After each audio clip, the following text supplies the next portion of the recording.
การไหว้พระสวดมนต์เจริญพุทธมนต์สวดบทโพชังคะบริถวายพระพรมงคลแด่สมเด็จพระเจ้าลูกเธอเจ้าฟ้าพัชรกิติยาภาขอให้พระองค์นั้นได้ทรงหายจากอาการพระประชวรยังก็ตามญาติโยมเขาทำด้วยความเต็มอกเต็มใจถ้าจะอู้แบบภาษาพระก็ว่าทำด้วยจิตใจอันบริสุทธิ์งดงามไม่มีอะไรไม่แอบแฝงอยู่ในจิตในใจเขาทำทุกครั้งไหว้พระสวดมนต์ทุกครานั้นเขาทำด้วยจิตอันบริสุทธิ์ของพวกเราวันนี้เช่นเดียวกันเอามาไหว้พระสวดมนต์พร้อมกันไปเนอะอะระหังสัมมาสัมพุทโธภควาพุทธังภวันตังอภิวาเทมิกราบพระพุทธสวากขาโตภควตาธัมโมธัมมังนัมมัสสามิ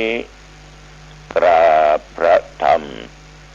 สุปฏิปันโน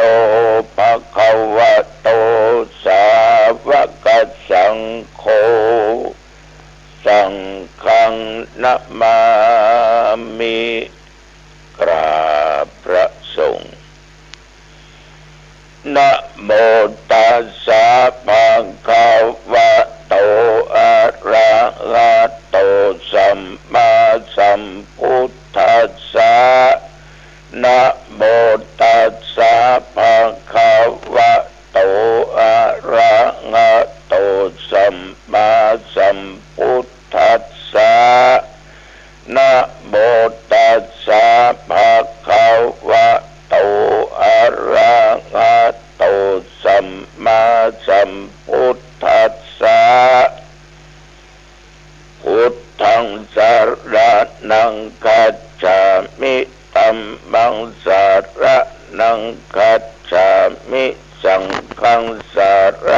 ณังคัจฉามิตุติยัมปิพุทธังสรณังคัจฉามิตุติยัมปิธัมมังสรณังคัจฉามิตุติยัมปิสังฆังสรณังคัจฉามิตุติยัมตติยัมปิพุทธังสร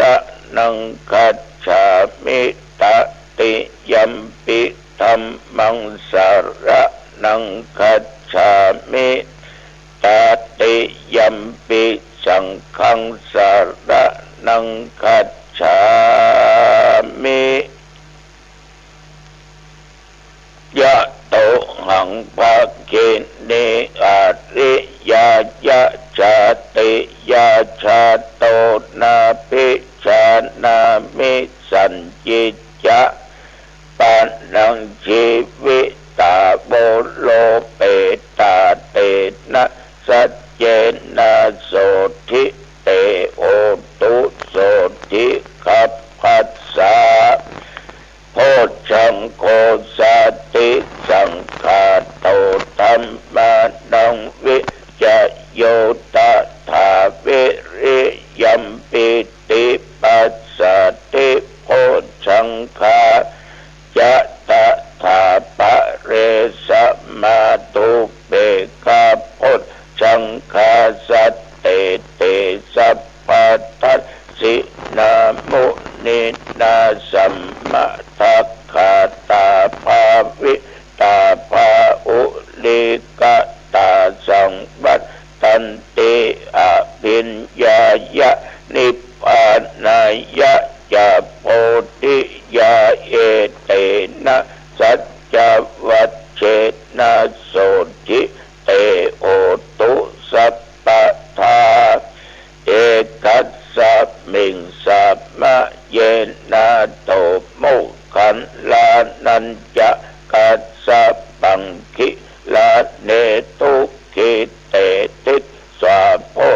งเทสัตถะเทสะยิเตจะตังอภินันติตวโลกามุตจิงสุตังคะเนเอเตนะสัจจวัชเชนะโสติเตโหตุสัพพะทาเอกตาธรรมราชาปิเกลันเยนะปิปิลิโตจุนทัตเตเลนะตัญเยวะภะนาเปตัวนะสาทะลังสัมโมทิตัวจะอาภาธาตัมอาบุตธาสิธานะโสเอเตนะสัจจวัชเชนะโสติเตโหตุสัพพะทาปะยินาเตจะอาภาธาตินนันนัมปิมะเยสินังมัคคังอาตะกิเลสาบะปัตตานุปฏิธัมมะตังเอเตนะสัจจวัชเชนะโสติเตโหตุสัพพะทาภวะตุสัพพะมังคะลังรักขันตุสัพพะเทวตาสัพพะพุทธานุภาเวนะสัทธาโสติภวันตุเตภวะตุสัพพะมังคะลังรักขันตุสัพพะเทว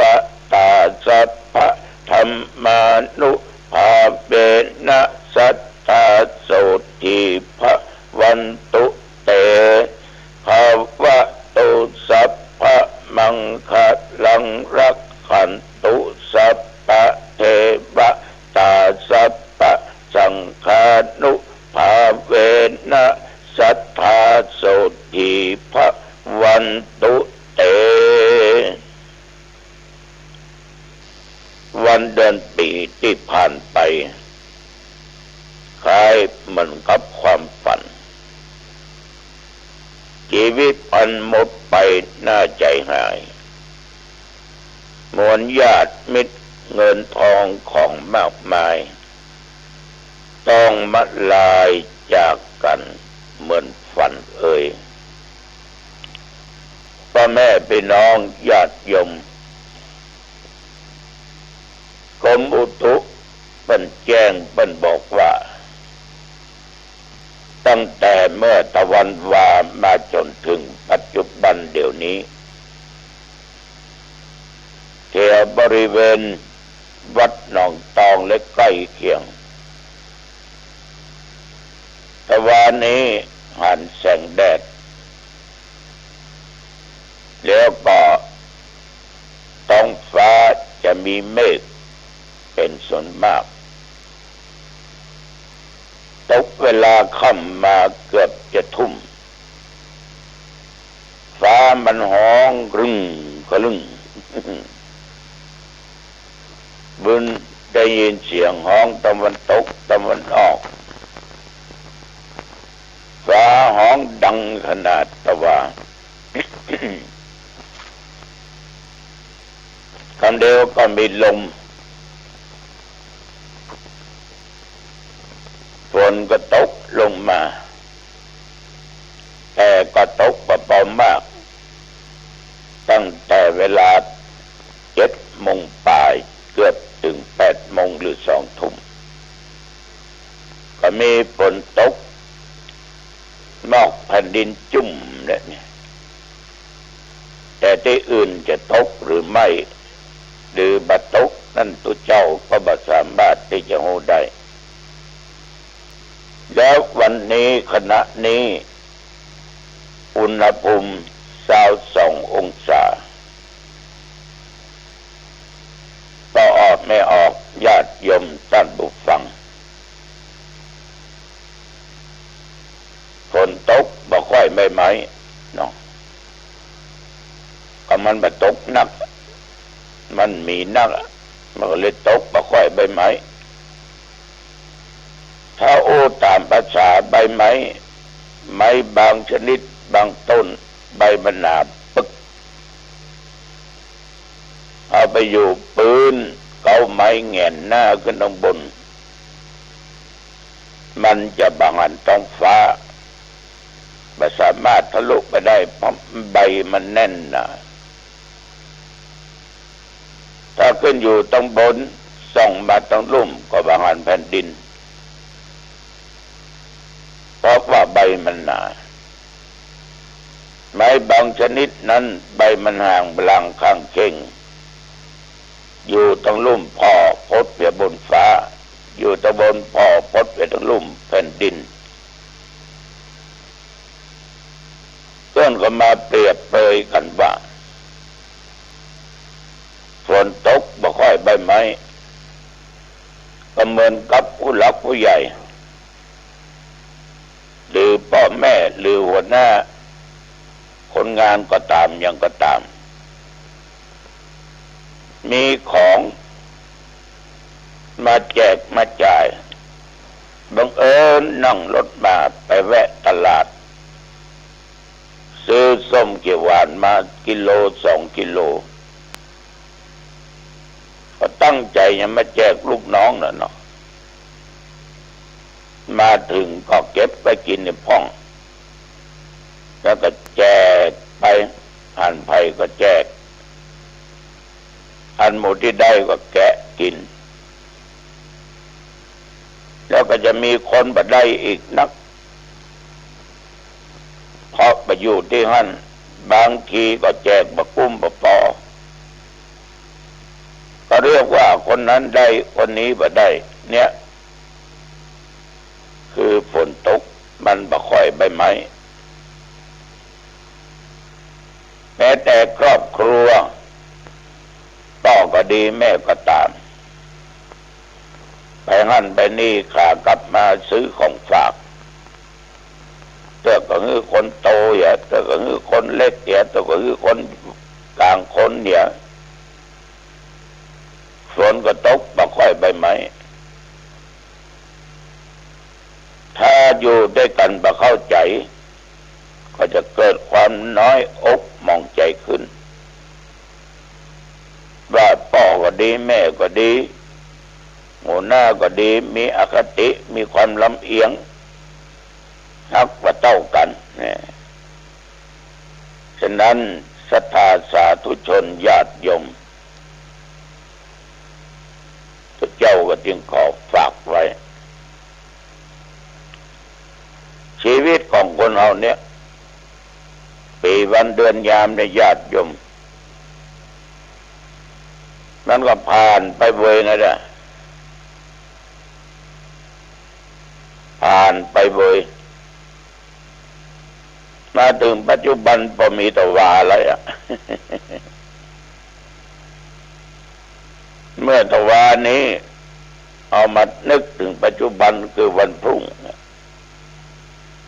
เดี๋ยวนี้มานึกออกคือตะวาคือสิ่งที่เป็นอดีตเป็นสิ่งที่ทรงจำอนาคตยังเป็นสิ่งที่มาบ่ถึงแต่สิ่งที่กำลังมาถึงก็คือปัจจุบัน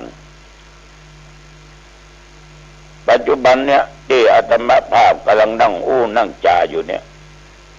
ญาติโยมนั่งฟังตุเจ้าอยู่เนี่ยเวลาก็ผ่านไปตะกี้โยมหนานเจ้าหน้าที่เพิ่นโทรมา5 โมงเป๊ะเอาไว้พระสวดมนต์จบเรียบร้อยได้จากันเรื่องพยากรณ์อากาศการอย่างกาผ่านมาละ16 นาทีละ17 นาทีละเวลามันผ่านไปเว้ยอันเดียวรายการนี้ก็จะหมดเวลาเนี่ยญาติโยมวันเดือนปีมันผ่านไป เหมือนกับความฝันเหมือนกันรับฝันหันเนี่ยแล้วก็ผ่านไปถ้าญาติโยมฟังอาตมาภาพนำญาติโยมใบพระสวดมนต์ไปเมื่อตะกี้ที่เขาเอาบทพระรัตนะตั้งสามเป็นสรณะที่พึ่งนั่นมีระยะหนึ่งอาตมาเองนั้นขาดสติเว็บถึงไหนแล้วนะสงสัยยังเอาลับนะว่าคงว่าผิดไปได้สติขึ้นมาแบบก็เลยสวดมนต์ไปแล้วโหทันทีว่าคงจะซ้ำ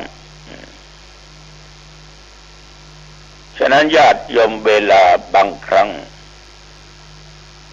ก็บดีประมาทมันอาจจะพลาดพลั้งไปได้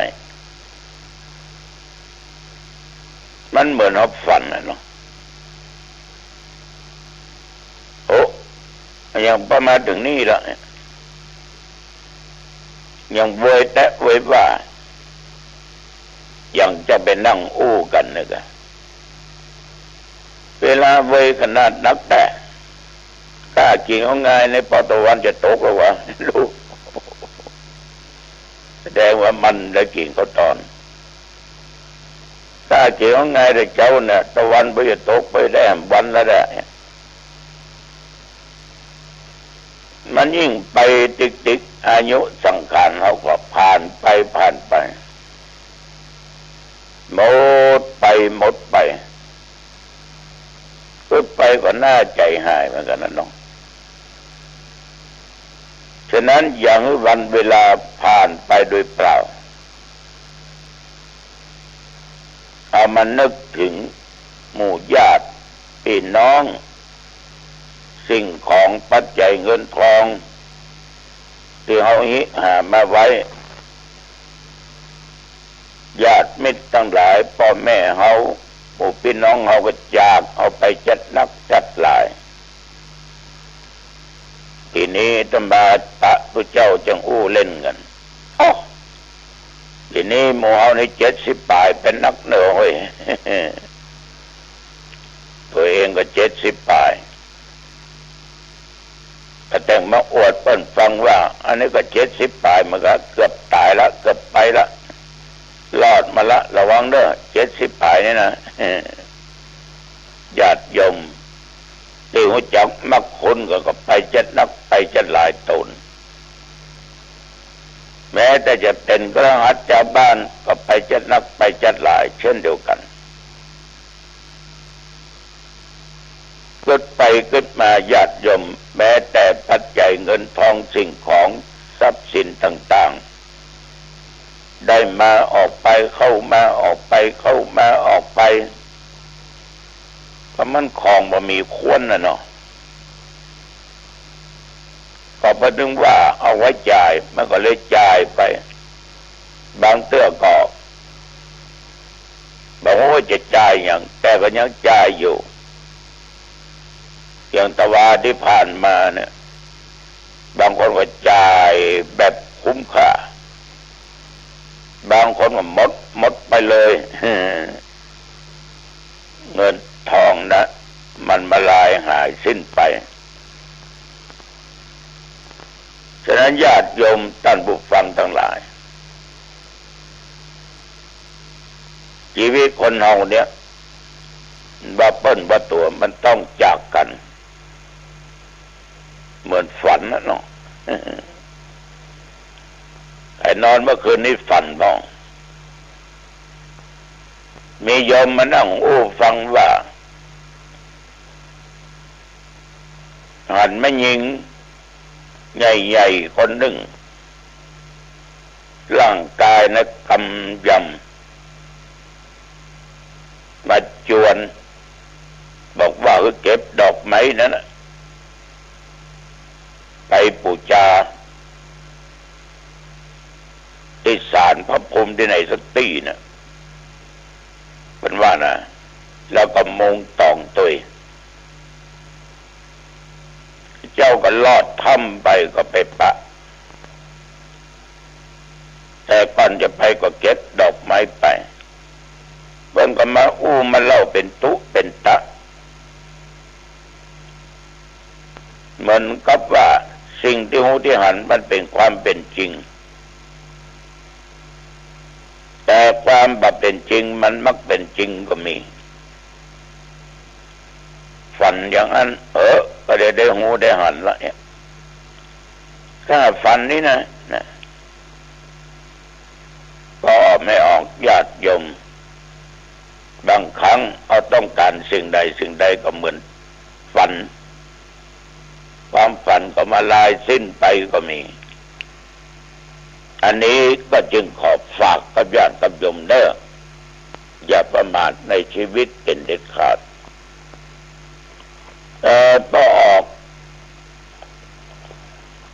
คือป่อคำปันเดชวงยาเนี่ย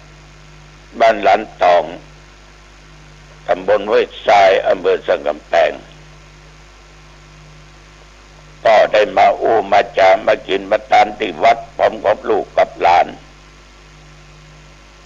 วันนี้เนอะป่อเนอะ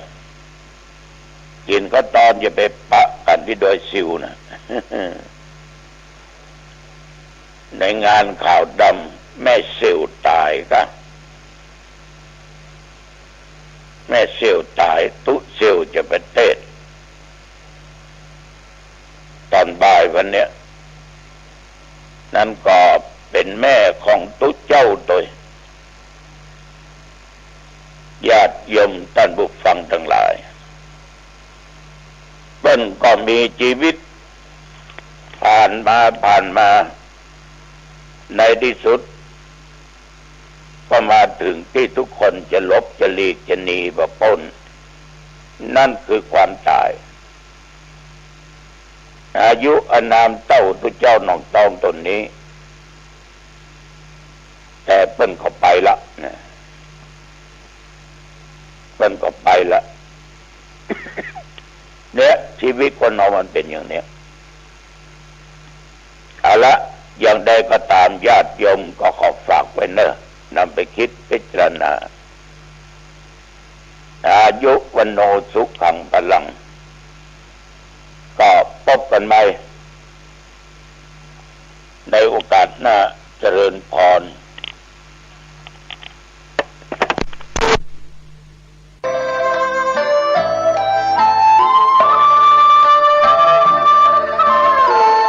ข่าวสารเพื่อการประชาสัมพันธ์ขอเชิญร่วมทำบุญงานประเพณีสงน้ำพระพุทธรูปพระเจ้าตาเขียวณวัดบ้านเหล่าพระเจ้าตาเขียวตำบลบ้านเรือนอำเภอป่าส่างจังหวัดลำพูนจัดงานทั้ง3วัน25 26และ27เมษายนพุทธศักราช2566ปัจจุบันมีพระครูภาวนาโสภิตฝ่ายวิปัสสนาเป็นเจ้าวาดพร้อมคณะศรัทธาของวัดบ้านเหล่าพระเจ้าตาเขียวทุกหลังคาเรือนกำหนดจัดงาน25เมษายน 7:09 น.คณะสงฆ์คณะศรัทธาถวายสักการะพระพุทธรูปพระเจ้าตาเขียวและบวงสรวงท้าวเวสสุวรรณท้าวกุมพันธ์26เมษายน 9:09 น.คณะกรรมการและศรัทธาของวัดบ้านเหล่าพระเจ้าตาเขียวร่วมกันแห่น้ำสงองค์พระพุทธรูปพระเจ้าตาเขียวจากวัดบ้านก้องตามถนนสาย106ถนนประชาอุทิศบ้านกองงามหนองดูจนถึงวัดบ้านเหล่าพระเจ้าตาเขียวตามลำดับวันพระราชบดีที่27เมษายน 6 นาฬิกาพระสงฆ์29รูปเจริญพระพุทธมนต์รับทายทานฉันภัตตาหารเช้า 9 นาฬิกาพระสงฆ์หัววัดต่างๆและคณะศรัทธาร่วมส่งน้ำและรับทายทานตลอดทั้งวันขอเชิญชวนศรัทธาสาธุชนร่วมงานประเพณีครั้งนี้มีมหรสพแสดง ก็เชิญชวนพี่น้องชาวพุทธได้ร่วมงานประเพณีส่งน้ำสักการะพระพุทธรูปพระเจ้าตากเขียวตามประเพณีที่ได้จัดกันมาทั้ง3 วันณวัดบ้านเหล่าพระเจ้าตากเขียวตำบลบ้านเรือนอำเภอป่าซางจังหวัดลำพูนโดยพร้อมเพรียงกัน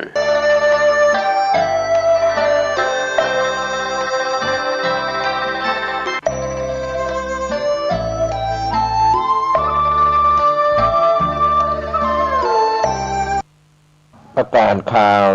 จากบัณฑิตศึกษามหาวิทยาลัยมหาจุฬาลงกรณราชวิทยาลัยวิทยาเขตเชียงใหม่รับสมัครนิสิตใหม่ประจำปี 2566 ผู้ที่สนใจศึกษาต่อในระดับปริญญาโทและระดับปริญญาเอกหลักสูตรระดับปริญญาโทหลักสูตรพุทธศาสตร์มหาบัณฑิตพทม.สาขาวิชาพระพุทธศาสนาสาขาวิชาปรัชญาสาขาวิชาพุทธศิลปกรรมหลักสูตรศิลปศาสตร์มหาบัณฑิตสสม.สาขาวิชาการพัฒนาสังคมหลักสูตรรัฐประศาสนศาสตร์มหาบัณฑิตรปม.สาขาวิชารัฐประศาสนศาสตร์หลักสูตรระดับปริญญาเอกหลักสูตรพุทธศาสตร์ดุษฎีบัณฑิตพทด.สาขาวิชาพระพุทธศาสนาสาขาวิชาพุทธศิลปกรรมสาขาวิชาปรัชญาติดต่อสอบถามได้ที่ 0923366693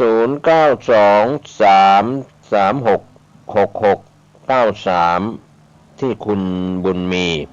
0801281109 ที่คุณอำนาจก็เป็นข่าวจาก